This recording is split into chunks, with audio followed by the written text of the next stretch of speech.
ಅಂಬೇಡ್ಕರ್ ಅವ್ರ ವಿರುದ್ಧ ಕ್ಯಾಂಡಿಡೇಟ್ ಹಾಕಿ ಅಂಬೇಡ್ಕರ್ ಅವ್ರನ್ನ ಸೋಲಿಸಿದವರು ಯಾರು? 1953ರಲ್ಲಿ ಬೈ ಎಲೆಕ್ಷನ್ ಆಗುತ್ತೆ ದಾದರ್ನಲ್ಲಿ. ಆ ಸಂದರ್ಭದಲ್ಲಿ ಅಂಬೇಡ್ಕರ್ ವಿರುದ್ಧ ಅಂಬೇಡ್ಕರ್ ಅವರ ಸೆಕ್ರೆಟರಿನೇ ಕ್ಯಾಂಡಿಡೇಟ್ ಮಾಡಿ ಅಂಬೇಡ್ಕರ್ ಅವ್ರನ್ನ ಸೋಲಿಸಿ ಅವಮಾನ ಮಾಡಿದಂಥವ್ರು ಯಾರು? ಇದೇ ಕಾಂಗ್ರೆಸ್ನವರು. ಯಾವ ಮುಖ ಇಟ್ಕೊಂಡು ನೀವು ಅಂಬೇಡ್ಕರ್ ಬಗ್ಗೆ ಮಾತಾಡ್ತೀರಿ? ಅಂಬೇಡ್ಕರ್ ಅವರಿಗೆ ನೀವು ಭಾರತ ರತ್ನ ಕೊಟ್ರೇನ್ರಿ? ನೆಹರು ತಮಗೆ ತಾವೇ ಕೊಟ್ಕೊಂಡ್ರು, ಇಂದಿರಾ ಗಾಂಧಿ ತಮಗೆ ತಾವೇ ಕೊಟ್ಕೊಂಡ್ರು, ರಾಜೀವ್ ಗಾಂಧಿ ಕೊಟ್ಕೊಂಡ್ರಿ. ಅಂಬೇಡ್ಕರ್ ಅವರಿಗೆ ಭಾರತ ರತ್ನ ಕೊಟ್ಟಿದ್ದು ಭಾರತೀಯ ಜನತಾ ಪಕ್ಷದ ಬೆಂಬಲಿತ ಯುನೈಟೆಡ್ ಫ್ರಂಟ್ ಸರ್ಕಾರ. ಅಂಬೇಡ್ಕರ್ ಅವರ ಭಾವಚಿತ್ರವನ್ನು ಪಾರ್ಲಿಮೆಂಟ್ ಸೆಂಟ್ರಲ್ ಹಾಕಿದ್ದು ಕೂಡ BJP ಸರ್ಕಾರ ಬಂದಾದ ನಂತರ. ಅಂಬೇಡ್ಕರ್ ಜಯಂತಿಗೆ ರಜಾ ಘೋಷಣೆಯನ್ನು ಮಾಡಿದ್ದನ್ನು ಕೂಡ ಕೇಂದ್ರದಲ್ಲಿ ವಾಜಪೇಯಿ ಅವರ ಸರ್ಕಾರ ಬಂದಾದ ನಂತರ. ನಿಮಗೂ ಅದಕ್ಕೆ ಏನು ರೀ ಸಂಬಂಧ? ಅಂಬೇಡ್ಕರ್ ಅವ್ರ ಬಗ್ಗೆ ಕ್ಲೈಮ್ ಮಾಡೋಕ್ಕೆ ನಿಮ್ಮ ಹತ್ರ ಯಾವ ಹಕ್ಕು, ನೈತಿಕ ಹಕ್ಕೂ ಇಲ್ಲ, ನಿಮಗೆ ಯಾವ ಮುಖನೂ ಇಲ್ಲ ನಿಮಗೆ. ಅದೇ ರೀತಿ ಅಂಬೇಡ್ಕರ್ ಅವರು ತೀರ್ಕೊಂಡಾಗ ಅವರಿಗೆ ಡೆಲ್ಲಿನಲ್ಲಿ ಅಂಗೈಯಾಗಲ ಜಾಗ ಕೊಡಲಿಲ್ವಲ್ರಿ? ನಿಮ್ಮ ರಾಜೀವ್ ಗಾಂಧಿ ಸತ್ತಾಗ 106 ಎಕರೆ ಜಾಗ ಕೊಡ್ತೀರಿ, ಸಂಜಯ್ ಗಾಂಧಿ ಸತ್ತಾಗ ಕೊಡ್ತೀರಿ, ನೆಹರು ಕೊಡ್ತೀರಿ, ಇಂದಿರಾ ಗಾಂಧಿಯವ್ರಿಗೆ ಕೊಡ್ತೀರಿ.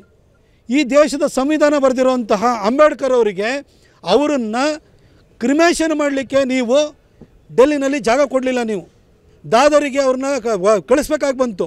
ಅಂಬೇಡ್ಕರ್ ಅವರು ಹುಟ್ಟಿದಂಥ ಮಾವೋ ಇರ್ಬೋದು, ಅವರು ಬೌದ್ಧ ಧರ್ಮವನ್ನು ಸ್ವೀಕರಿಸಿದಂಥ ನಾಗಪುರ ಇರ್ಬೋದು, ಅವರು ಡೆಲ್ಲಿನಲ್ಲಿ ಉಳ್ಕೊಂಡಿರೋಂಥ ಜಾಗ ಇರ್ಬೋದು, ಲಂಡನ್ನಲ್ಲಿ ಉಳ್ಕೊಂಡಿದ್ದಂತಹ ಕಿಂಗ್ ಹೆನ್ರಿ ರಸ್ತೆ ಇರ್ಬೋದು. ಇವೆಲ್ಲ ಕಡೆನೂ ಕೂಡ ಅಂಬೇಡ್ಕರ್ ಅವ್ರನ್ನ ಪಂಚಪೀಠ ಅಂತ ಮಾಡಿಬಿಟ್ಟು ಅಂಬೇಡ್ಕರ್ ಅವರು ಎಲ್ಲೆಲ್ಲಿ ಉಳ್ಕೊಂಡ್ರು, ಎಲ್ಲೆಲ್ಲಿ ಬದುಕಿದ್ರು ಆ ಜಾಗಗಳನ್ನು ಪುಣ್ಯಕ್ಷೇತ್ರಗಳಾಗಿ ಪರಿವರ್ತನೆ ಮಾಡಿರುವಂಥದ್ದು ನಮ್ಮ ಹೆಮ್ಮೆಯ ಪ್ರಧಾನಿ ನರೇಂದ್ರ ಮೋದಿಜಿಯವರು. ಅಂಬೇಡ್ಕರ್ ಅವರು ಲಂಡನ್ನಲ್ಲಿ ಉಳ್ಕೊಂಡಿದ್ದಂಥ ಜಾಗ ಆಕ್ಷನಿಗೆ ಬಂದಿತ್ತು, ಕಿಂಗ್ ಹೆನ್ರಿ ರಸ್ತೆಯಲ್ಲಿದ್ದಂಥ ಜಾಗ. ಅದನ್ನು ಕಾಂಗ್ರೆಸ್ನಲ್ಲಿ ವಿಲಾಸರಾವ್ ದೇಶ್ಮುಖ್ ಸರ್ಕಾರ ಅಥವಾ ಅಶೋಕ್ ಚವ್ಹಾಣ್ ಸರ್ಕಾರ 32 ಕೋಟಿ ಕೊಟ್ಟು ತೊಗೊಳ್ಳಿಕ್ಕೆ ರೆಡಿ ಆಗಲಿಲ್ಲ. ಅದಾದ ನಂತರ 2014ರಲ್ಲಿ ದೇವೇಂದ್ರ ಫಡ್ನವೀಸ್ ಅವರ ಸರ್ಕಾರ ಬಂತು.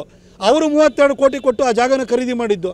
ಅಂಬೇಡ್ಕರ್ ಬಗ್ಗೆ ನಿಮಗೆ ಪ್ರೀತಿ ಕಾಳಜಿ ಇತ್ತು ಅಂತಂದರೆ ಆ ಜಾಗ ಆಕ್ಷನಿಗೆ ಬಂದಾಗ ನೀವು ಯಾಕ್ರಿ ತೊಗೊಳ್ಳಿಲ್ಲ? ಯಾವ ಮುಖ ಇಟ್ಕೊಂಡು ಅಂಬೇಡ್ಕರ್ ಅವ್ರ ಬಗ್ಗೆ ಮಾತಾಡ್ತೀರಿ? ಈ 1975ರಲ್ಲಿ ಅಂಬೇಡ್ಕರ್ ಅವರ ಸಂವಿಧಾನವನ್ನೇ ನೀವು ಸಸ್ಪೆನ್ಷನ್ ಮಾಡಿಬಿಟ್ಟು ಅಂಬೇಡ್ಕರ್ ಅವರು ಸಂವಿಧಾನ ಬರೆದಿದ್ರಲ್ಲ, ಅದರಲ್ಲಿದ್ದಂಥ ಪ್ರಿಯಾಂಬಲಿಗೆ ಸೋಷಿಯಲಿಸ್ಟು ಸೆಕ್ಯುಲರ್ ಅಂತೇಳಿ ಹೇಳ್ಬಿಟ್ಟು ನೀವು ವರ್ಣನ ಸೇರಿಸಿದಂಥವ್ರು, 42nd ಮತ್ತು 44 ಅಮೆಂಡ್ಮೆಂಟ್ ತಂದಂಥವ್ರು, ಅವರ ಸಂವಿಧಾನವನ್ನೇ ನೀವು ಅಮಾನತಿನಲ್ಲಿಟ್ಟಂಥವ್ರು. ನಿಮಗೆ ಅಂಬೇಡ್ಕರ್ ಬಗ್ಗೆ ಮಾತಾಡಲಿಕ್ಕೆ ಅದು ಯಾವ ಹಕ್ಕಿದೆ ಅಂತ ನನಗಂತೂ ಅರ್ಥ ಆಗ್ತಿಲ್ಲ.